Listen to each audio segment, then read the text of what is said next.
27 ವರ್ಷಗಳ ಕಾಲ ಆಯಿತು ದೇವಸ್ಥಾನವನ್ನು ಕಟ್ಟಿ. ಪ್ರತಿ ವರ್ಷವೂ ಸಹ ಈ ರೀತಿಯಾದ ಒಂದು ಕಾರ್ಯಕ್ರಮವನ್ನು ಹಮ್ಮಿಕೊಂಡು ಬರ್ತಲೇ ಇದ್ದೇವೆ.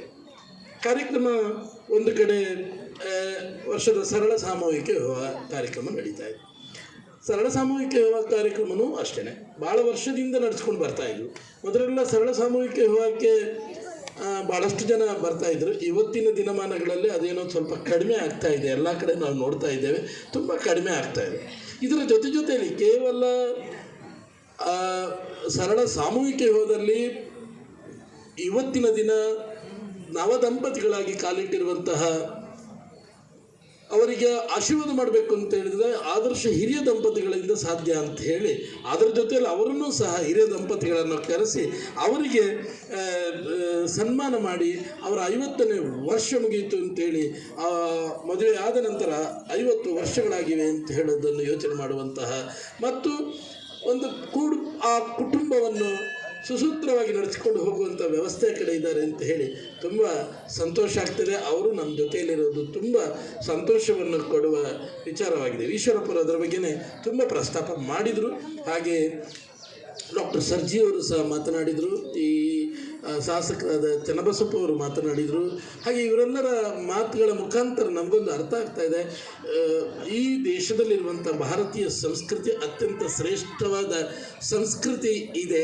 ಈ ಸಂಸ್ಕೃತಿಯನ್ನು ಬೆಳೆಸ್ಕೊಂಡು ಹೋಗುವಂಥ ಕೆಲಸ ನಮ್ಮದಾಗಬೇಕು ಅಂತೇಳಿ ನಾವು ಯೋಚನೆ ಭಾಳಷ್ಟು ದೇಶಗಳು. ನಾನು ನಿನ್ನೆಲ್ಲ ಮೊನ್ನೆ ಆಸ್ಟ್ರೇಲಿಯಾದಿಂದ ಬಂದೆ, ಸುಮಾರು ಒಂದು 10-15 ದಿವಸ ಆಸ್ಟ್ರೇಲಿಯಾದಲ್ಲಿ ಇದ್ದೆ. ಅಲ್ಲಿನ ಬದುಕು, ಅಲ್ಲಿನ ಜೀವನ, ಅಲ್ಲಿಯ ಜನರ ಅಲ್ಲಿರುವಂತಹ ಆ ಬಾಂಧವ್ಯಗಳನ್ನು ನಾವು ನೋಡ್ತಾ ಇದ್ದೀವಿ. ಅಲ್ಲಿ ಸಹ ನಮ್ಮಲ್ಲಿಂದ ಹೋದವರೊಬ್ಬರು ಅಲ್ಲಿ ಇದ್ದರು. ಅವರು ಹೇಳ್ತಾ ಇದ್ದ ಅವನು ಮದುವೆಗೆ ಫಿಕ್ಸ್ ಆಗಿದೆ ಅಂತೆ. ಆ ಮದುವೆ ಇನ್ನೇನು 2 ತಿಂಗಳಲ್ಲಿ ಮದುವೆ ಇದೆ, ಭಾರತದಲ್ಲಿ ಬಂದು ಮದುವೆ ಆಗ್ತೇನೆ ಅಂತ. ನೀನು ಯಾವ ಹುಡುಗಿ ಮದುವೆ ಆಗ್ತಿದ್ದೀಯಾ ಅಂತ ಕೇಳಿದೆ. ಭಾರತದಲ್ಲಿ ಎಲ್ಲಿ ಅಂತ. ಇಲ್ಲ, ನಾನು ಆಸ್ಟ್ರೇಲಿಯಾ ಹುಡುಗಿಯನ್ನೇ ಮದುವೆ ಆಗ್ತಾ ಇದ್ದೀನಿ ಅಂತ ಹೇಳ್ದೆ. ಹಾಗೆ ನೀನು ಆಸ್ಟ್ರೇಲಿಯಾಕ್ಕೆ ಹೋಗಿ ಆಸ್ಟ್ರೇಲಿಯಾ ಹುಡುಗಿಯನ್ನೇ ಮದುವೆ ಆಗ್ತೀಯ ಅಂತ ಕೇಳಿದಾಗ ಅವನು ಹೇಳ್ದ, ಇಲ್ಲ, ನನ್ನ ಸಂಸ್ಕೃತಿಯನ್ನು ಅವಳಿಗೆ ಕಲಿಸ್ತಾ ಇದ್ದೀನಿ, ಕನ್ನಡವನ್ನು ಸಹ ಅವಳಿಗೆ ಕಲಿಸ್ತಾ ಇದ್ದೀನಿ ಅಂತ ಹೇಳುವಂಥ ಮಾತನ್ನು ಅಮೋಘವನ್ನು ಹೇಳ್ದ.